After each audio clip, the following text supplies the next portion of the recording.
నమస్తే నేను Sunitha tea news కి స్వాగతం బులెటిన్ లో ముందుగా హెడ్లైన్స్ చూద్దాం మేడిగడ్డ కొట్టుకుపోవాలని కాంగ్రెస్ కుట్ర ప్రజలకు వాస్తవాలు వివరిస్తామన్న బీఆర్ఎస్ నేతలు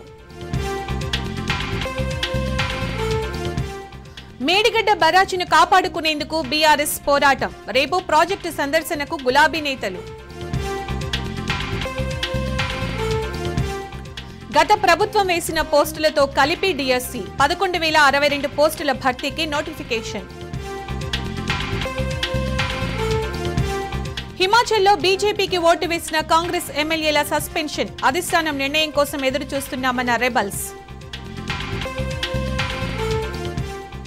3.20 కోట్ల టన్నుల గోధుమలు కోటి టన్నుల బియ్యం సేకరణ వచ్చే సీజన్కు కేంద్ర ప్రభుత్వం ఎస్టిమేషన్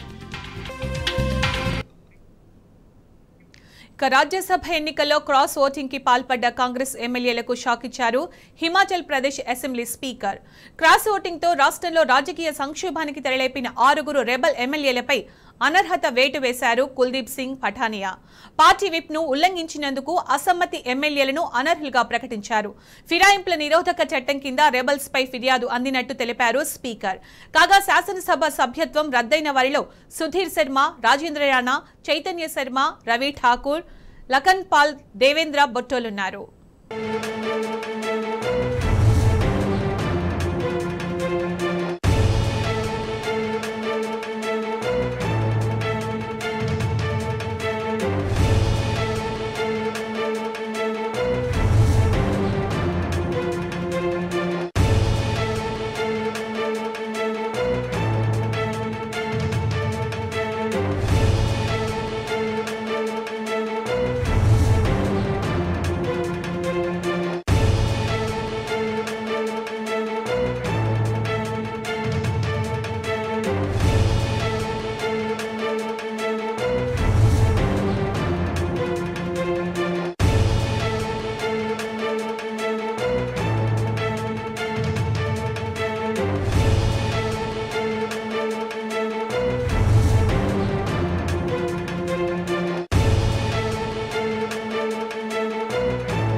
ఇంటర్మీడియట్ బోర్డు పాటిస్తున్న 1 నిమిషం నిబంధన విద్యార్థి ప్రాణం తీసింది ఆలస్యంగా వచ్చినందుకు పరీక్షకు అనుమతించకపోవడంతో మనస్తాపంతో ఆత్మహత్య చేసుకున్నాడు inter first year student Adilabad జిల్లా జైనత్ మండలానికి చెందిన శివకుమార్ అనే విద్యార్థి సాత్నాల ప్రాజెక్టులోకి దూకి సూసైడ్ చేసుకున్నాడు ఘటనా స్థలంలో లభించిన సూసైడ్ నోట్ను పోలీసులు స్వాధీనం చేసుకున్నారు తొలిసారి ఎగ్జామ్ మిస్ అయినందుకు నన్ను క్షమించండి నాన్న అంటూ అతను రాసిన లేఖ కంటతడి పెట్టిస్తోంది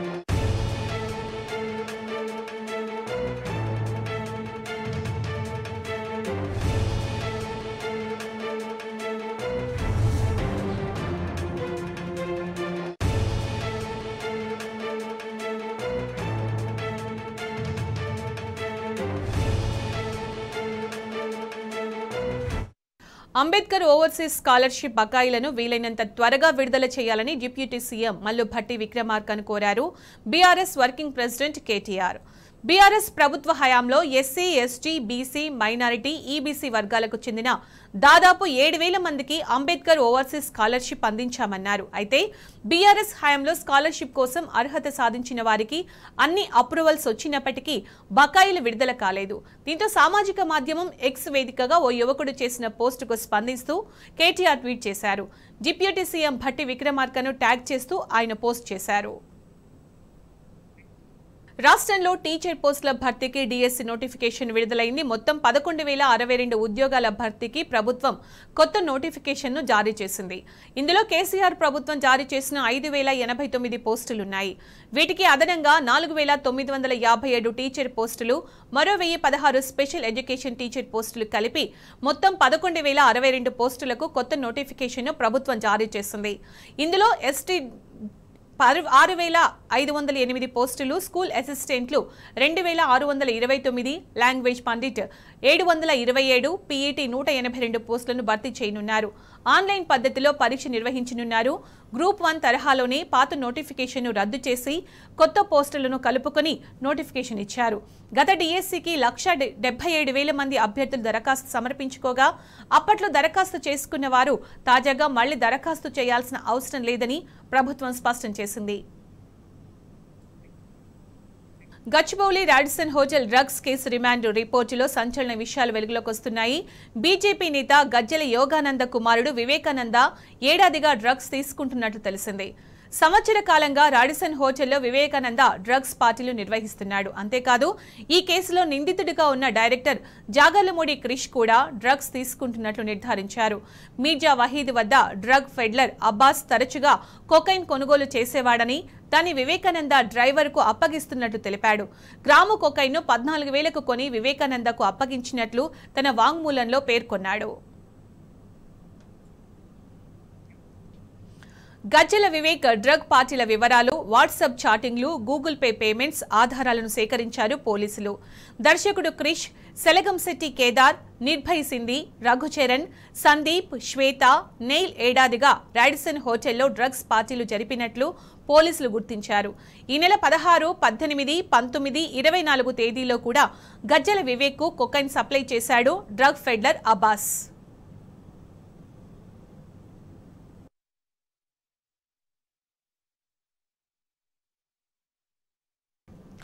రాష్ట్రంలో కాంగ్రెస్ పార్టీ నిజ స్వరూపం బయటపడుతోంది. దొంగ మాటలు, తొండి హామీలతో అధికారంలోకి వచ్చిన గ్రాండ్ ఓల్డ్ పార్టీ ఊసరవెల్లి రాజకీయాలు మొదలుపెట్టింది. 6 గ్యారంటీల అమలు విషయంలో కొర్రీలు పెడుతూ ప్రజలను మోసం చేస్తోంది. గత ప్రభుత్వం చేసిన అభివృద్ధిని చెరిపేస్తూ సంక్షేమ పథకాలకు చరమగీతం పాడుతోంది. తలతిక్క మాటలు, అర్థం పర్థం లేని నిర్ణయాలతో రాష్ట్రాన్ని నాశనం చేస్తోంది కాంగ్రెస్ ప్రభుత్వం.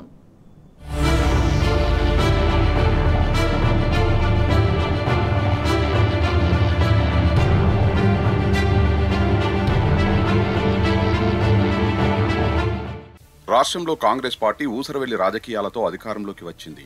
అమలు కాని, ఆచరణ సాధ్యం కాని హామీలిచ్చి ప్రజల్ని మోసం చేసింది. వారిని మభ్యపెట్టి ఓట్లు వేయించుకుని అధికార పీఠమెక్కింది. ఎన్నికల ప్రచారంలో కాంగ్రెస్ పార్టీ నేతలు ఇచ్చిన హామీలు, వారి కుటిల బుద్ధిని ప్రజలు గ్రహించలేక మోసపోయారు.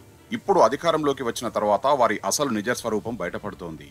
రేవంత్ రెడ్డి అండ్ టీం దోపిడీని ప్రజలు గుర్తించడానికి పెద్దగా సమయం పట్టలేదు. కేవలం వారం రోజుల్లోనే హస్తం పార్టీ అసలు రంగును ప్రజలు గుర్తించారు. మార్పు రావాలి, కాంగ్రెస్ రావాలంటూ ఇచ్చిన స్లోగన్స్ వెనుక ఎంత కుట్ర దాగి ఉందో బహిర్గతమవుతోంది. తాము అధికారంలోకి వస్తే 6 గ్యారంటీలను అమలు చేస్తామని చెప్పి మోసం చేసింది. మొదటి కేబినెట్లోనే మెగా డిఎస్సిపై నిర్ణయం తీసుకుంటామని చెప్పి ఇప్పటి వరకు ఆ ఊసే ఎత్తడం లేదు. రైతు భరోసా, 2 లక్షల రుణమాఫీ మాటే మరిచింది. నిత్యం కేసీఆర్ కుటుంబంపై బురద జల్లడమే పనిగా పెట్టుకుంది.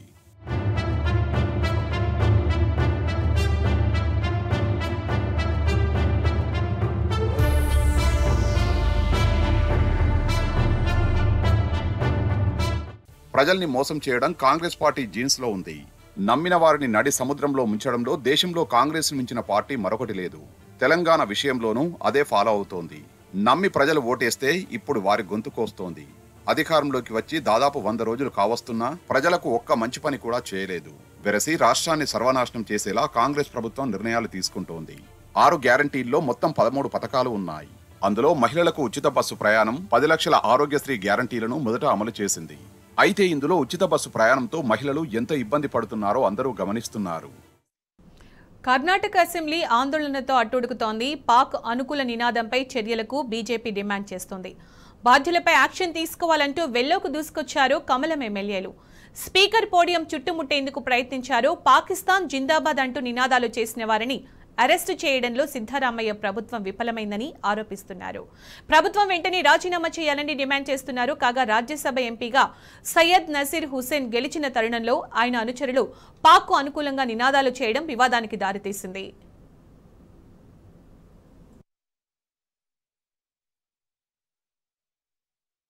డిమాండ్ల సాధనకై ఢిల్లీ సరిహద్దులో రైతులు చేస్తున్న ఆందోళనలు 17వ రోజుకు చేరాయి. ఖనౌరి, శంభు సరిహద్దులో నిరసనలు తెలుపుతున్న రైతులు కేంద్రానికి ఇచ్చిన డెడ్లైన్ ఇవాళ్టితో ముగియనుంది. కేంద్రం తమ సమస్యలను పరిష్కరించకుంటే సాయంత్రం భవిష్యత్ కార్యాచరణను ప్రకటిస్తామన్నారు కర్షక నేతలు. మరోవైపు పోలీసుల తూటాలకు బలైన శుభకరణ్ సింగ్ మృతిపై ఎఫ్ఐఆర్ ఫైల్ అయిందని తెలిపారు. ఐపీసీ సెక్షన్లు 302, 114 కింద కేసులు నమోదు అయినట్టు సమాచారం అందిందన్నారు. ఇవాళ శుభకరణ్ అంత్యక్రియలు నిర్వహించనున్నట్లు పేర్కొన్నారు అన్నదాతలు. 2029 నుంచి జమిలీ ఎన్నికలు నిర్వహించేందుకు వేగంగా పావులు కదుపుతోంది కేంద్రం. ఇందుకోసం రాజ్యాంగాన్ని సవరించే పనిలో పడింది. రాజ్యాంగంలో ఒకే దేశం ఒకే ఎన్నికలు అనే కొత్త చాప్టర్ చేర్చేందుకు యోచిస్తోంది. 2029లో మే, జూన్ మధ్యకాలంలో ఎన్నికలు నిర్వహించేలా లా కమిషన్ సిఫార్సు చేయనున్నట్లు తెలుస్తోంది. దీని ప్రకారం దేశవ్యాప్తంగా లోక్సభ, రాష్ట్ర అసెంబ్లీలు, స్థానిక సంస్థలకు ఏకకాలంలో ఎన్నికలు జరుగుతాయంటున్నాయి సంబంధిత వర్గాలు. కాగా లోక్సభతో పాటు అన్ని రాష్ట్రాల అసెంబ్లీలకు ఒకేసారి ఎన్నికలపై అధ్యయనం చేసేందుకు ఇటీవల మాజీ రాష్ట్రపతి రామ్నాథ్ కోవింద్ నేతృత్వంలోని కేంద్రం ప్రత్యేక కమిటీని కూడా వేసింది. సార్వత్రిక ఎన్నికలు దగ్గర పడుతున్న వేళ అభ్యర్థుల ఖరారుపై ఫోకస్ చేసింది బీజేపీ. ఈసీ షెడ్యూల్కు ముందే లోక్సభ ఎన్నికల గెలుపు గుర్రాల పేర్లను ప్రకటించనుంది. ఈ నేపథ్యంలో ఆశావహుల వడపోతకై మరి కాసేపట్లో బీజేపీ కేంద్ర ఎన్నికల కమిటీ భేటీ కానుంది. ఇవాళ అభ్యర్థులను ఫైనల్ చేసి రేపు తొలి జాబితాను విడుదల చేయనుంది. ఈ ఫస్ట్ లిస్టులో ప్రధాని మోదీతో పాటు అమిత్ షాతో పాటు 100 నుంచి 120 మంది పేర్లు ఉండనున్నట్లు తెలుస్తోంది.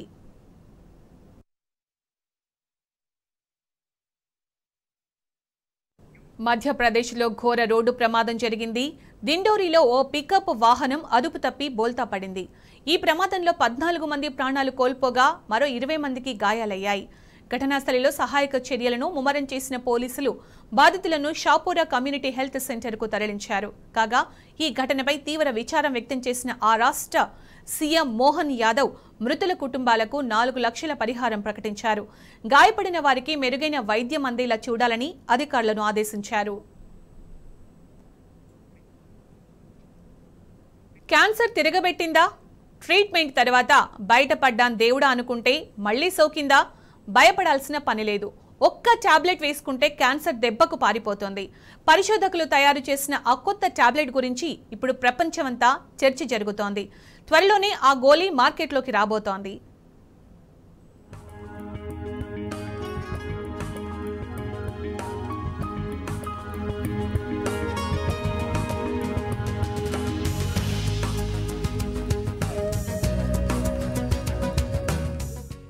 క్యాన్సర్ రాచపుండు పేరుకు తగ్గట్టే ఖరీదైన వ్యాధి. ట్రీట్మెంట్ చేయించాలంటే లక్షల్లో ఖర్చు పెట్టాలి. కొన్నిసార్లు వైద్యం కోసం ఆస్తులు అమ్ముకోవాల్సిన పరిస్థితి వస్తుంది. ఒక రకంగా ఆధునిక మానవాళికి పెను సవాల్ విసురుతున్న భయంకరమైన వ్యాధి క్యాన్సర్. ప్రపంచంలోని ప్రతి 6 మరణాల్లో ఒకటి క్యాన్సర్ కబలించిందే. ఇలాంటి విపత్కర పరిస్థితుల్లో టాటా ఇన్స్టిట్యూట్ ఒక చల్లటి కబుర్ చెప్పింది. Tata memorial centre for cancer research and treatment institute వైద్య రంగంలోనే ఓ ఆశారేఖగా నిలిచింది. తిరగబెట్టే క్యాన్సర్ను నివారించడానికి ఒక అరుదైన టాబ్లెట్ను తయారు చేసింది.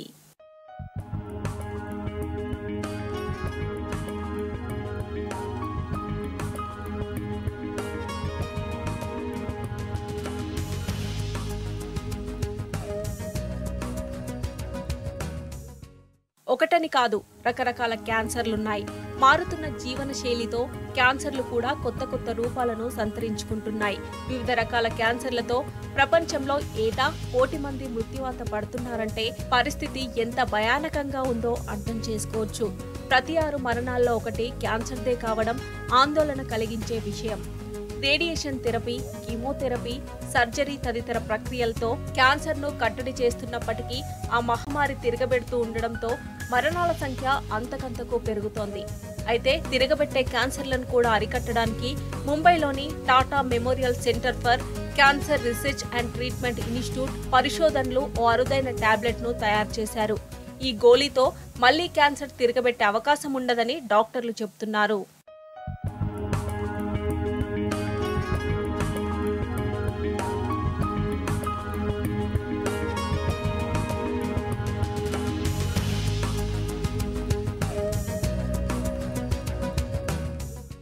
ఇంతకు ఈ టాబ్లెట్ ఎలా పనిచేస్తుంది? క్యాన్సర్ చికిత్సలో భాగంగా జరిపే రేడియేషన్ థెరపీ, కీమోథెరపీ, సర్జరీలో క్యాన్సర్ కణాలను విచ్ఛిన్నం చేసి మహమ్మారిని క్రమంగా తగ్గుముఖం పట్టించే ప్రయత్నం చేస్తారు.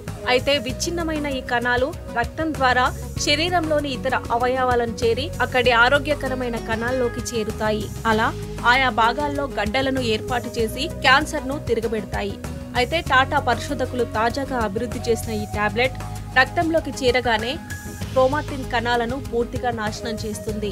తద్వారా క్యాన్సర్ను తిరగబెట్టకుండా అడ్డుకుంటుంది. అంతేకాదు, క్యాన్సర్ చికిత్సలో భాగంగా తీసుకునే రేడియేషన్ థెరపీ, కీమోథెరపీతో పాటు ఈ గోళీని తీసుకుంటే థెరపీలో భాగంగా ఎదురయ్యే సైడ్ ఎఫెక్ట్స్ 50% మేర తగ్గుతాయని పరిశోధకులు తెలిపారు.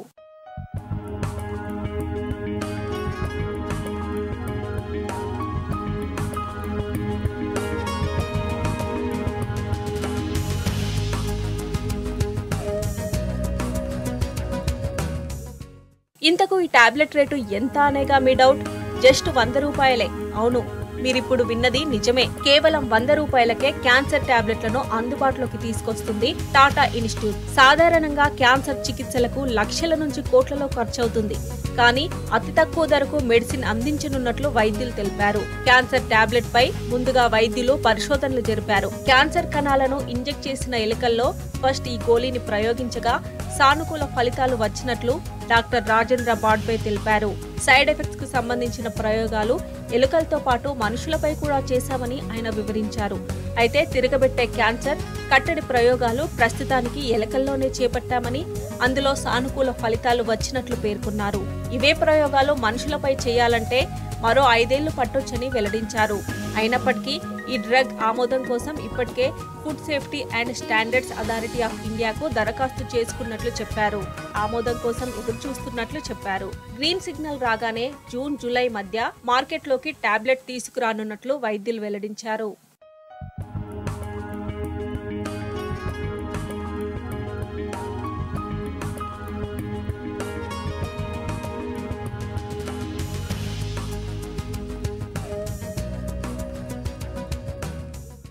క్యాన్సర్ టాబ్లెట్ల అభివృద్ధి కోసం దాదాపు 10 ఏళ్ల పాటు కష్టపడ్డాం. టైం, మనీ రెండూ వేస్ట్ అవుతాయా అని మొదట్లో భయపడ్డా చివరకు అనుకున్నది సాధించారు. సానుకూల ఫలితాలు దక్కడంతో పరిశోధకుల బృందం సంతోషంగా ఉంది. ఏదేమైనా క్యాన్సర్ చికిత్సలో ఈ టాబ్లెట్ ఒక గొప్ప మైలురాయి. అందుబాటులోకి వస్తే ఎన్నో ప్రాణాలు నిలబడతాయి. Peddapalli ACP office, Peddapalli Sultanabad circle office, Basant Nagar police స్టేషన్లను రామగుండం సిపి శ్రీనివాస్ ఆకస్మికంగా తనిఖీ చేసి రికార్డులను పరిశీలించారు. నేర చట్ట వ్యతిరేక కార్యకలాపాల నియంత్రణకు పెద్దపల్లి పోలీస్ స్టేషన్ పరిధిలో ఆపరేషన్ గరుడ పేరుతో నిఘా ఏర్పాటు చేస్తామన్నారు. పోలీసులు, క్రీడాకారుల కోసం సిఐ జగదీష్ ఏర్పాటు చేసిన mini gym, shuttle court, cricket net ప్రాక్టీస్లతో పాటు బార్ జిమ్లను సిపి ప్రారంభించారు. 10వ తరగతి, ఇంటర్మీడియట్ పరీక్షల కోసం పటిష్టమైన బందోబస్తు ఏర్పాటు చేసినట్లు చెప్పారు.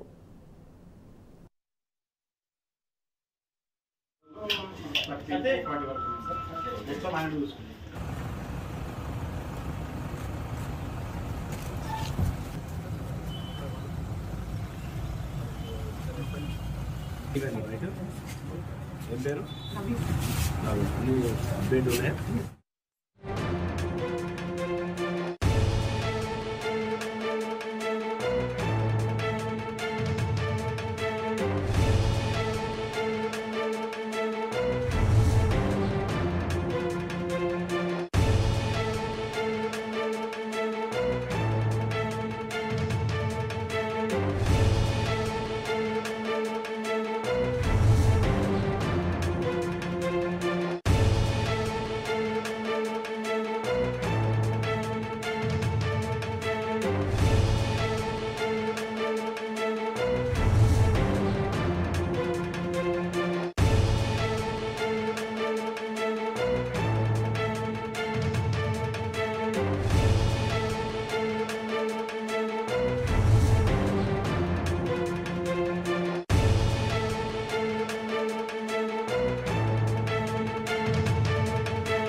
ప్రాజెక్టులపై రచ్చ చేస్తున్న కాంగ్రెస్ పై బీఆర్ఎస్ మండిపడుతోంది. ఈ మేరకు రేపు మేడిగడ్డ సందర్శనకు బీఆర్ఎస్ పిలుపునిచ్చింది.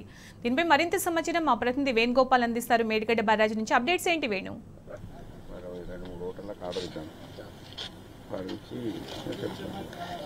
సునీత, అంటే మేడిగడ్డకు సంబంధించి చూసుకుంటే ఇప్పటికే మొన్న TRS party working president KTR దీని మీద మీటింగ్ పెట్టిన నేపథ్యం ఒకటైతే రేపు అందరూ కూడా వచ్చి మేడిగడ్డను పరిశీలిస్తారు. అసలు ఏం జరిగింది ప్రస్తుతం అయితే మనకు స్థానిక మాజీ ఎమ్మెల్యే పుట్టం మధుకర్ గారు ఉన్నారు, జడ్పీ చైర్పర్సన్ కూడా ఉన్నారు. ప్రస్తుతం అయితే మాట్లాడించే ప్రయత్నం. సార్, రేపు ఈ కార్యక్రమం ఎన్ని గంటలకు మేడిగడ్డపై ఎట్లాంటి విశ్లేషణ జరిగే అవకాశం? మేడిగడ్డకు దాదాపు 2 తర్వాతనే మా నాయకుల బృందం, బీఆర్ఎస్ పార్టీ ప్రతినిధులు, ప్రస్తుతం ఉన్న ఎమ్మెల్యేలు, ఎమ్మెల్సీలు, ఎంపీలు, వారితో పాటు మాజీ శాసనసభ్యులు, మాజీ మంత్రివర్యులు వీళ్ళందరూ కూడా విచ్చేస్తున్నారు. వాస్తవాన్ని ఈ సమాజానికి చూయించాలనే ఒక గొప్ప ఆలోచన. నిజంగా ఏ ప్రభుత్వం అయినా తన పనులు తను చేసుకుంటూ ఏదైనా తప్పిదాలు జరిగితే ఆ తప్పిదాలను నివృత్తి చేసి పనిలో వండుకుంటూ ప్రజలకు అన్నం పెట్టే పని చేసిన ఏ ప్రభుత్వాలైనా కూడా. ఇవాళ ముఖ్యమంత్రిగా కేసీఆర్ గారు మొదటిసారిగా ప్రమాణ స్వీకారం చేసినప్పుడు మనం పరిశీలిస్తే అనేక అవకతవకలు, అనేక కుంభకోణాలు ప్రాజెక్టులలో చూసుకున్నా, లేకపోతే ఇండ్లలో చూసుకున్నా, కూడా లాట్రిన్ బాత్రూమ్లలో కూడా అవినీతి జరిగింది. ఆ రోజు ఏసీబీ కేసులైనాయి లాట్రిన్ బాత్రూంలో, మంత్రి నియోజకవర్గంలో. ఇండ్లు అయితే లెక్కకు లేనని మాయమైపోయినాయి. సో వాటి గురించి ఆలోచించకుండా ఎన్నడూ ప్రజల దృష్టికి తీసుకెళ్లి దాని మీద ఎంక్వైరీలు అనేది అటువంటి పిచ్చి పనులు చేయకుండా ఆయన పైన ఆయన చేసుకుంటారు. కానీ వాళ్ళ ప్రజలకు ఇచ్చిన హామీ పిచ్చి పనులు చేయకుండా ఆయన పైన ఆయన చేసుకుంటావేండు. కానీ వాళ్ళ ప్రజలకు ఇచ్చిన హామీలు అమలు చేయకుండా కాళేశ్వరాన్నే చూపిస్తూ, కాళేశ్వరాన్ని మనం పూర్తిగా అవగాహన చేసుకుంటే ఇక్కడ అయింది 3,400 కోట్లని అధికారులే ముఖ్యమంత్రి గారికి చెప్పారు. 3,400 కోట్లలో ఆ 3 పిల్లలకు చూస్తే 100 అయితే 50 వేస్తే అది ఇంజనీర్లు చెప్పాలి. దాని పని చేసుకుంటూ ఈ ప్రజలకు ఇవాళ మంత్రిలో రోజు మాకు ఒక 4 ఫోన్లు 5 ఫోన్లు వస్తున్నాయి. నీళ్ళు వస్తలేవు, మీరు ధర్నా చేయండి, మా ప్రజల పక్షాన్ని ఉండండి అంటారు. ఇంత తొందరగా మేము ధర్నాలు చేయడం కాదు, మీరు ఆలోచించండి. మరి మంత్రి గారేమో స్టేట్మెంట్ ఇస్తున్నారు నీళ్ళు వస్తాయి అని, మీరేం వస్తలేమంటారు, మేము ఓపిక పడుతున్నాం, చూస్తున్నాం, ఆలోచిస్తున్నాం అని చెప్తున్నాం. కనుక ప్రజలు ఇవాళ నీళ్ళు వస్తలేవని, కరెంటు వస్తలేవని ఇబ్బందులు పడుతుంటే వాళ్ళ ఇబ్బందులను పూర్తి చేయడానికి కోసం ఆలోచించకుండా కాళేశ్వరం మునిగిపోయింది, కాళేశ్వరం ఇదే పనిలో ఉంటున్నారు. అసలు కాళేశ్వరం అద్భుతంగా ఉంది.